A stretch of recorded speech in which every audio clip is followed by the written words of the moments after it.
በዲዝኒ ታሪክ ውስጥ በዓለም ዙሪያ በቢሊዮን የሚቆጠሩ ሕፃናትንና አዋቂዎችን ቀልብ የገዛው ያ ሁላችንም የምናውቀው አስደሳችና ተወዳጅ የፍሮዘን ፊልም በእውነቱ ዝም ብሎ በበረዶ የምትጫወት ንግሥትና የእህትማማቾቹ የዋህ የፍቅር ታሪክ ይመስላችኋል? ከዚህ አስደሳች አኒሜሽን ፊልም በስተጀርባ ስላለው አእምሮን ስለሚያውከውና ሰብአዊ ጭካኔን ስለሚገልጠው እውነተኛና አሳዛኝ ታሪክ ምን ያክል ታውቃላችሁ? ያ በደስታ የምንመለከተው ፊልም በእውነተኛው ዓለም የተከሰተን አስፈሪ የሕፃናት ስቃይ፣ ብቸኝነትና የክረምት ስራትን የሚደብቅ ጨለማ ገጽታ አለው ቢሏችሁ ታምናላችሁ? ብዙዎቻችን ኤልሳን ዝም ብሎ አስደናቂ የበረዶ ኃይል ያላት ቆንጆ ንግሥት አድርገን ነው የምናውቃት። ነገር ግን እውነታው ፍጹም የተለየና ልብን የሚሰብር ነው። ከዚህ ገጸ ባህሪ ጀርባ ማህበረሰቡ ያገለላት፣ ብቸኝነት ያደቀቃትና ማንም ሊነግራቸው የማይደፍረው ሰቅጣጭ ሚስጥር ተደብቋል። ዛሬ በዚህ ቪዲዮ የፍሮዘንን ሙሉ እውነተኛ የጀርባ ታሪክ እጅግ ሰፊ በሆነ አቀራረብ ዝርዝር በዝርዝር ይዘንላችሁ ቀርበናል። ሰብስክራይብ አድርጋችሁ ከሆነ ትንፋሻችሁን አስራችሁ ወደ መጀመሪያው አሳዛኝ ክፍል እናልፋለን።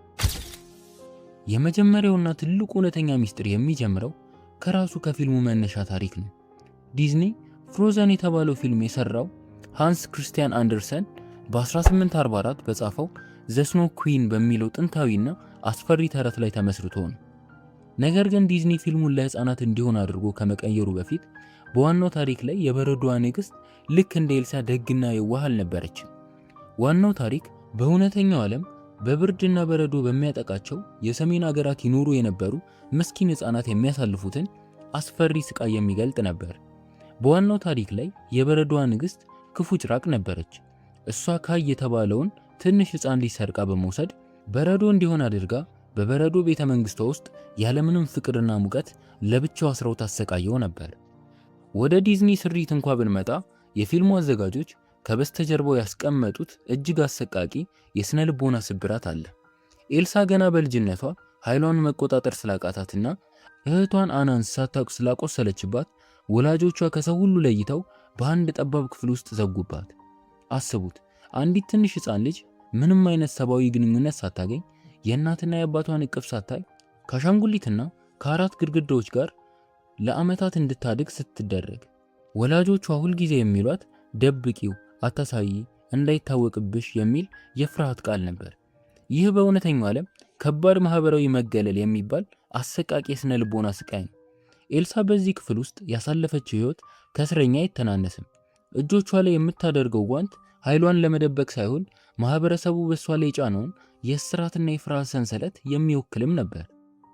ፊልሙ ላይ ኤልሳ ስሜቷን መቆጣጠር አቅቷት ከተማዋን ሙሉ በሙሉ በበረዶ ስታጠልቃት ነገሩ ዝም ብሎ የሚያምር የበረዶ ውበት ይመስላል። ነገር ግን በእውነተኛው ዓለም አንድን ሀገር በድንገት በከባድ በረዶ መሸፈን ምን ያክል ጉዳት እንዳለው አስቡት። ይህ ማለት የሰብል መውደም፣ የከብቶች ማለቅና ታላቅ የረሃብ ወረርሽኝ ማለት ነው። ታሪኩ በድብቅ የሚያሳየው የአንድ መሪ የስነ ልቦና መናጋትና ፍርሃት እንዴት ሙሉ ማህበረሰቡን ለአሰቃቂ የረሃብና የሞት አደጋ እንደሚያጋልጥ ነው። ዲዝኒ ፊልሙን በዘፈንና በደስታ አስውቦ ቢያቀርብልንም ከበስተጀርባው ግን በልጅነቷ በአራት ግድግዳዎች ውስጥ ታስራ ያደገች የስነ ልቦና ስብራት ያለባት እና ሙሉ ሀገሩን በቁም ስቃይ የጠበሰች አሳዛኝ ንግሥት ታሪክ ነው ተደብቆ የሚገኘው። ሁልጊዜ የምናየው የምንወደው ያ የፍሮዘን ፊልም ከበስተጀርባው እንዲህ ያለ የሕፃናት ብቸኝነትና አሳዛኝ የስነ ልቦና ስቃይ ታሪክ ይዟል። የእናንተስ አስተያየት ምንድን ነው? ፍሮዘን ዝም ብሎ የልጆች ተረት ነው ወይስ የብቸኝነትን አስፈሪነት የሚያሳይ መስታወት? አስተያየታችሁን አሁኑኑ ኮሜንት ላይ ጻፉልኝ። ቪዲዮ ከተመቻችሁ ላይክ ማድረግ እንዳትረሱ።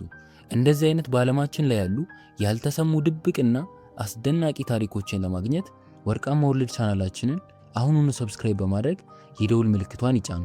ስለነበረን ቆይታ ከልብ አመሰግናለሁ። በሚቀጥለው ምርጥ ቪዲዮ እስከምንገናኝ ድረስ ሰላም።